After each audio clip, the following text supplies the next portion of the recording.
আজকের ভিডিওটা স্পেশাল এডুকেশনে কেন আসলাম, এই জার্নিটা কেন দিচ্ছি এবং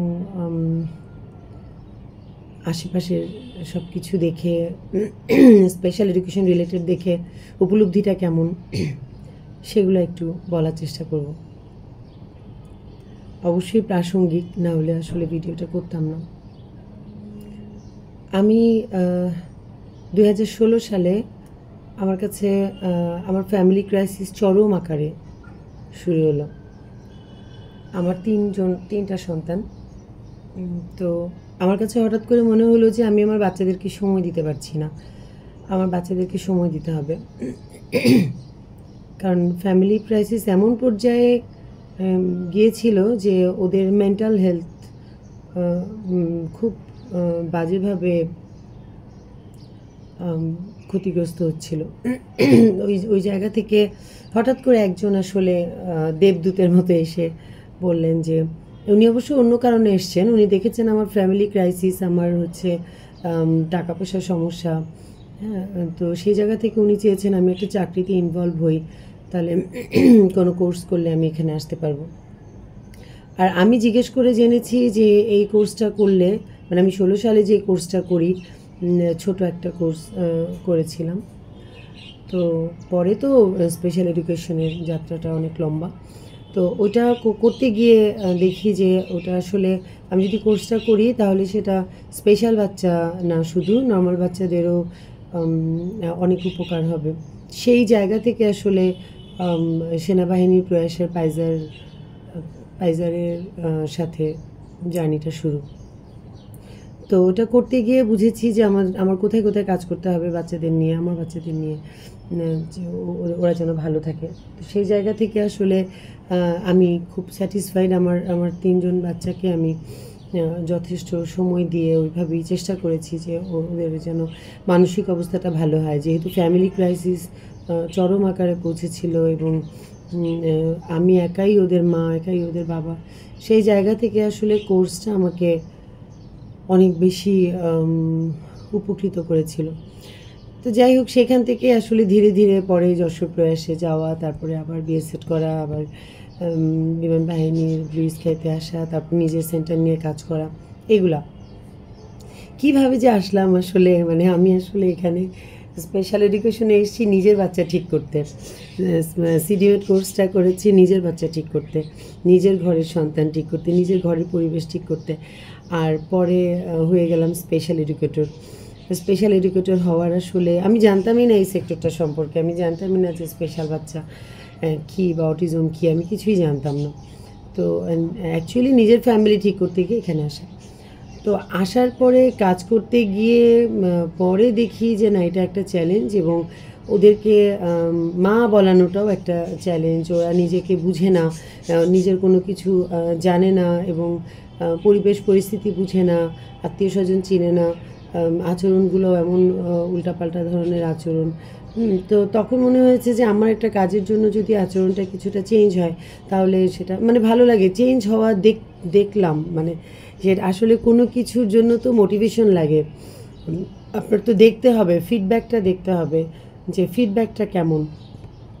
যদি আপনি কোনো কাজের ফিডব্যাক না পান, মোটিভেশন না পান, আপনি তো ওখানে কাজ করবেন না। তো আমার মোটিভেশনটা ছিল যে আমার ক্লাসের বাচ্চাগুলা, আমি যশোর প্রয়াসের কথা যদি বলি, যশোর প্রয়াসে যে আমার ক্লাসে যে বাচ্চাগুলো ছিল তাদেরকে নিয়ে যখন আমি কাজ করা শুরু করলাম, আমি দেখলাম যে এটা না করে এটা করি, এটা না, মানে আমি তখন শিখছি আসলে এবং যে অ্যাপ্লাই করছি যে কি করলে কি হতে পারে, কি করলে এই বাচ্চাটা একটু ইমপ্রুভ করবে, কি করলে একটু কথা বলবে, কি করলে একটু হাইপার টেন্ডেন্সি কমবে। এইভাবে একটু একটু করে মানে পড়াশোনা আরও বেশি শুরু করলাম। সার্টিফিকেটের বাইরে তো আসলে পড়াশোনার শেষ নেই। শুরু করলাম নিজেকে আরেকটু ইমপ্রুভ করার জন্য ওদের কারণেই। তো দেখলাম যে এত নিষ্পাপ চোখ, এত নিষ্পাপ হাসি, এতটাই নিষ্পাপ, মানে মায়া লেগে গেল আসলে। তারপর মন দিয়ে কাজ শুরু করলাম। তারপর তো ঢাকায় এসে ব্লু স্কাইতে ঢুকলাম, ওখানে আবার কাজ করলাম। আলহামদুলিল্লাহ বাচ্চাগুলো ইমপ্রুভ করেছে, আমার ক্লাসের বাচ্চাগুলো। তো এই জার্নিটা দিতে গিয়ে আমার যেটা মনে হয়েছে যে সম্ভব, মানে এই বিশেষ শিশুদের নিয়ে যদি ডেডিকেশন নিয়ে কাজ করা যায়, একটা সুন্দর মানসিকতা নিয়ে আগানো যায়, পজিটিভলি কাজ করা যায়, তাহলে মানে একটা বিশেষ শিশুকে একটা জায়গায় পৌঁছানো সম্ভব। এই জায়গা থেকে, মানে এই চিন্তা থেকে আসলে আমার পরবর্তীতে নিজের প্রতিষ্ঠান দেয়া। তো নিজের প্রতিষ্ঠান দিলাম তো ওই চিন্তা করে, কিন্তু আসলে চাকরি করা আর নিজের প্রতিষ্ঠান চালানো একেবারেই আলাদা কিছু, একদম আলাদা। এটা এখন বুঝতেছি। তো বুঝে তো আসলে এখন উপায় নাই, যা হওয়ার হয়ে গেছে। বাচ্চা বাড়তেছে, বাচ্চা 3জন নিয়ে শুরু করেছি, বাচ্চা এখন অনেক বাচ্চা হয়ে গেছে। তো আমি এক একজন এক একটা প্রতিষ্ঠানের কাজের ধরন আলাদা। আমার কাজের ধরন হচ্ছে আমি অভিভাবক রিলেট করে কাজ করি, ওভারঅল বিকাশ নিয়ে কাজ করি। ওই বাচ্চাটার কোথায় সমস্যা হচ্ছে, কেন সমস্যা হচ্ছে, যদি আমার পক্ষে সম্ভব না হয়, যেমন আমার একটা সিপি বাচ্চা ছিল, তার এখনও আছে, তার হচ্ছে হাঁটায় সমস্যা। সিপিদের তো একটু ব্যালেন্সিংয়ের সমস্যা থাকে, হাতে পায়ে সমস্যা থাকে। আমি ওর মাকে বলে বলে সিআরপিতে পাঠিয়েছি, ডিভাইসের ব্যবস্থা করেছি। তো যার যেখানে প্রয়োজন আমি সেখানে যেতে বলি। কিন্তু আমার এটা হচ্ছে এডুকেশন সেন্টার, আমি বলি যে আমার এখানে এডুকেশন দেওয়া হয়, ওভারঅল বিকাশ নিয়ে কাজ করা হয়। আপনারা আসেন, বাচ্চা নিয়ে কাজ করি, চলেন। তারপরে আপনারা আসেন, এমন না যে আমি কাজ করব, আপনারা আসেন। তার মানে অভিভাবক রিলেট করে আমি কাজ করি। এই করতে গিয়ে দেখি যে হ্যাঁ, বাচ্চারা ইমপ্রুভ করে। যে অভিভাবক বাসায় কাজ করে সেই বাচ্চাটা ইমপ্রুভ করে। তো ইচ্ছে করি এভাবে যাওয়া, কারণ আমি জানি আমি একা কিছু করতে পারবো না। তো আজকের মানে এই যে এত লম্বা কথা বললাম, এই লম্বা কথার অর্থ হচ্ছে যে এখন দেখি হুটহাট এই প্রফেশনে মানুষ চলে আসছে, ইচ্ছে করেই আসছে। আমি তো আসলে ইচ্ছে করে আসি নাই, ইচ্ছে করেই চলে আসে। এই হুট করে একটা প্রতিষ্ঠান দিয়ে দিচ্ছে, আবার অন্যান্য জায়গায় সুবিধা করতে পারতেছে না চাকরির, তখন বলতেছে আচ্ছা এই নিয়ে কাজ করি, এটা নিয়ে কাজ করি, তাহলে বোধহয় এখানে কিছু হবে, এভাবে চিন্তা করে। তো এইটা তো ঠিক না। কারণ এটা ঠিক না এই কারণে যে আপনি যদি মানে নাই জানেন যে এই জায়গাটায় আপনার চ্যালেঞ্জটা কী, আপনি কাদের নিয়ে কাজ করতেছেন, এদের নিয়ে কাজ করতে গেলে আপনার কোথায় কোথায় আটকাবেন আপনি, এবং কিভাবে এগোবেন, এগোতে হলে আপনার কী করতে হবে, এই জিনিসগুলো আপনার ক্লিয়ার হয়ে তারপরে আসতে হবে। আমি তো হুট করে চলে আসছি আমার ফ্যামিলির কারণে।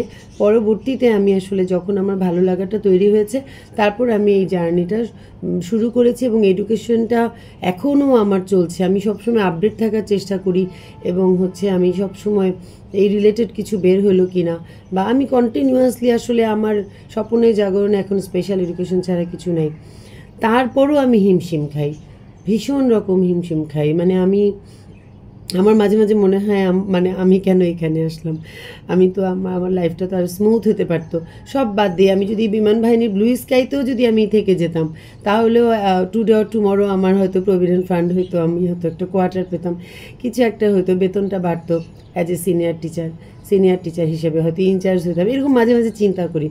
তারপর মনে হয় যে না, আমি বিভিন্ন জায়গায় কাজ করে দেখেছি যে মানে স্বাধীনতা নাই, প্রোটোকল মেনটেন করতে গিয়ে দেখা যায় আমি আমার বাচ্চাদের জন্য সিদ্ধান্ত, কোনো একটা স্বাধীন সিদ্ধান্ত নিতে পারি না। তো সেই জায়গা থেকে স্বাধীনভাবে আমি এখানে উষাতে নিতে পারছি বলেই আমি করছি, এবং আমার মনের মাধুরী মিশিয়ে আমি বাচ্চাদের সাথে কাজ করি। আমার যখন যেটা মনে হয় ওদের আউটিংয়ে নিতে হবে, ওদের অতিথি আপ্যায়ন শেখাইতে হবে, ওদের দোকানে নিতে হবে, ওদের বিনিময় শেখাতে হবে, কার কোথায় গ্যাপ আছে, ওই জায়গাটা আমার কী কাজ করতে হবে, আমার মাথার উপরে তো আল্লাহ ছাড়া কেউ নেই। সুতরাং আমি অভিভাবককে রিলেট করে আমি ওই কাজটা করি, অভিভাবককে কন্টিনিউয়াসলি বলার চেষ্টা করি এটা করেন না, এটা করেন। আমার আলহামদুলিল্লাহ আমার বাচ্চাগুলো রেগুলার আসে এবং ওদের ইমপ্রুভমেন্ট ভালো। 4 ঘন্টা কন্টিনিউয়াসলি কাজ করে, সকালে যে স্কুলিংয়ের যে বিষয়টা 9টা থেকে 4টা কন্টিনিউয়াসলি কাজ হয়, এবং বাচ্চাদের রেস্ট থাকে, কাজ হয়, সব মিলিয়ে আসলে চেষ্টা করি যে যেটা নিয়ম বা যেটা উচিত সেটাই করার চেষ্টা করি। তো মজার বিষয় হচ্ছে যে শুনছি বা কানে আসে, অন্যের মাধ্যমে হোক বা আমি নিজেও শুনেছি যে স্পেশাল এডুকেটর তো কাজ করছেনই, সাথে যারা সহকারী হিসেবে থাকে, আয়া বুয়া থাকে, তারাও শুনেছি যে নিজেকে টিচার দাবি করে বাইরে বাচ্চাদের বাসায় গিয়ে বলে যে আমি স্পেশাল এডুকেটর, বাচ্চা নিয়ে কাজ করব।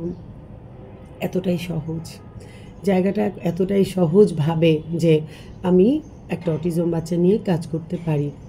আদৌ কি এটা সম্ভব? কিভাবে সম্ভব? ওর যে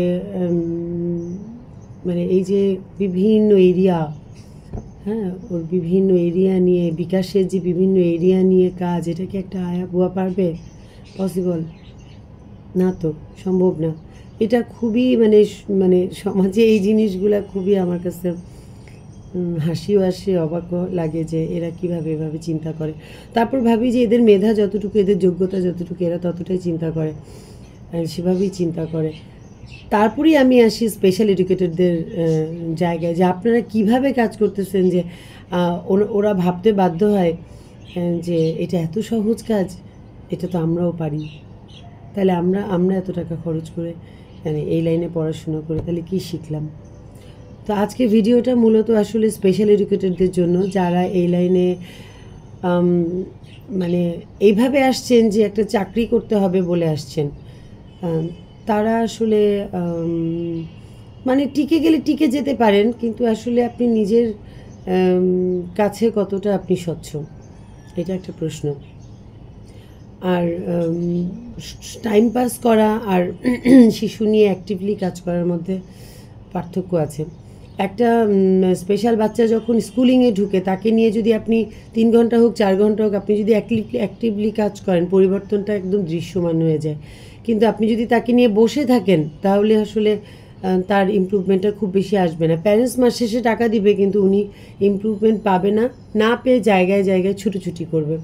এটা কতটা যুক্তিযুক্ত? এটা কি, তাহলে আপনি আসছেন কেন এই এডুকেশনে? অনেক বড় কথা হয়ে যাচ্ছে, আমাকে আসলে মাফ করবেন। আমি আসলে কাউকে হার্ট করার জন্য কিছু বলছি না। আমি আশপাশে যা দেখি তাই নিয়েই বলছি যে এরা বিশেষ শিশু, এদের নিয়ে অ্যাক্টিভলি কাজ করতে হবে, কাজ করলে কাজ হয়।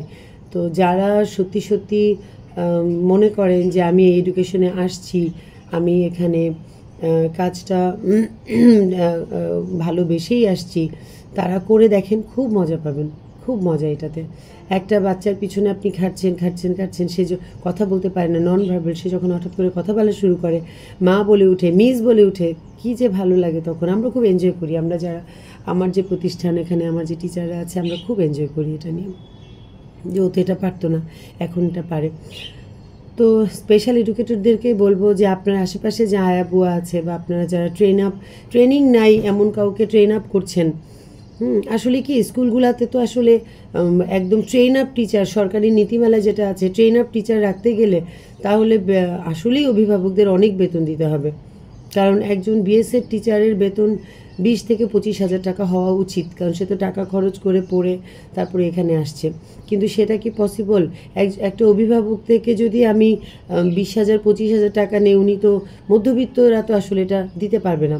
তো যার কারণে আসলে বিএসএড টিচারকে কি বলবো, নিয়োগ দিয়ে তাকে দিয়ে কাজ করানোটাও আসলে ডিফিকাল্ট। সেক্ষেত্রে হয়তো অনেক জায়গায় কোনো স্টুডেন্টদেরকে নেয়, বা এমনিতেই হয়তো মাস্টার্স পাস, অনার্স পাস নেওয়ার পরে তাকে ট্রেন আপ করে, তারপর হয়তো বা ওনার যদি ভালো লাগে উনি কোর্সে যায়। বিষয়টা এরকম। এটাও একদিকে ভালো যে কাজ করতে করতে ভালো লাগলে উনি কোর্সটা করলো।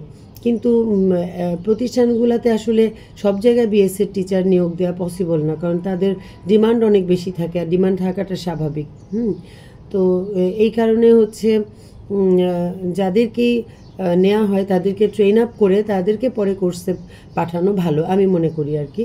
তো সেই জায়গা থেকে আসলে আর যদি হ্যাঁ, বড় বড় প্রতিষ্ঠানগুলোতে তো আসলে সবই বিএসসির টিচার, সবাই কোর্স করার টিচার। তারা যদি কোর্স করেছে বলেই যে আসলে বাচ্চার প্রতি ডেডিকেশন আছে, ক্লাসের বাচ্চাকে খুব ভালোভাবে দেখছে, তা না। অনেক উল্টাপাল্টা অভিজ্ঞতা আমার আছে, এবং বলতেই পারবো এখানে বসে, কিন্তু বলবো না, কারণ আমি তো স্বজাতীয়, তাই না? একই জাতের আমরা, এক জায়গাতেই আছি। তো আমার শুধু অনুরোধ থাকবে যে আমি কাউকে ছোট করার জন্য বলছি না, আমি শুধু বলছি যে কী যে মজা স্পেশাল এডুকেশনে এই বাচ্চাগুলোকে নিয়ে কাজ করতে গিয়ে, যে কাজ করলে ওদের না মানে ওদের মস্তিষ্কটা খোলা শুরু করে এবং ওরা বোঝা শুরু করে, ওরা বুঝতে পারে যে আমাকে এটা, একটা শিশু আসলো কিছুই বুঝে না, চোখে কোনো ভাষা নাই, মুখে কোনো কথা নাই, কিছু বুঝে না একদম, কিন্তু যখন আপনি কাজ করবেন তখন দেখবেন যে চোখে ভাষা আসছে, মুখে কথা আসছে, ওর বোঝার জায়গাটা ক্লিয়ার হয়েছে, ও চঞ্চলতা বেড়েছে। এই যে কি মজা জিনিসটাতে। তো স্পেশাল এডুকেটররা যদি সত্যি ডেডিকেটেডলি কাজ করেন, আমি মনে করি তাদের এই পেশায় থাকা উচিত, আদারওয়াইজ তাদের অন্য পেশা বেছে নেওয়া উচিত। কারণ আমাদের মানে হয়তো কিছু কিছু টিচারের কার্যক্রমের কারণেই, কিছু কিছু টিচারের কাজের ধরনের কারণেই হয়তো আয়া বুয়া টাইপ, সহকারী টাইপ লোকজন ভেবে ফেলতেছে যে কাজটা এতটাই সহজ, এটা কোনো বিষয় না। এদেরকে নিয়ে একটু নাড়াচাড়া করলে এরা সব কিছু পারবে। Impossible, impossible. তো কিছুতেই সম্ভব না। আমার ঘুম আরাম হয়ে যায়, বিশ্বাস করেন। আমি যে খুব হ্যাপি আছি এই প্রফেশনটাতে নিজের প্রতিষ্ঠান দিয়ে, তা কিন্তু না। প্রতিনিয়ত আমাকে চ্যালেঞ্জের মুখোমুখি হতে হচ্ছে প্রতিনিয়ত। মায়েদের মেন্টাল কন্ডিশন ভালো না, মায়েরা অনেক অস্থির থাকে, যার জন্য বাচ্চাগুলো অস্থির থাকে। তাদেরকে নিয়ে কাজ করতে গিয়ে ওই যে বাসার যে একটা বাজে পরিবেশ থেকে প্রতিষ্ঠানে আসে, সেইটা আমাদের ফেস করতে হয়।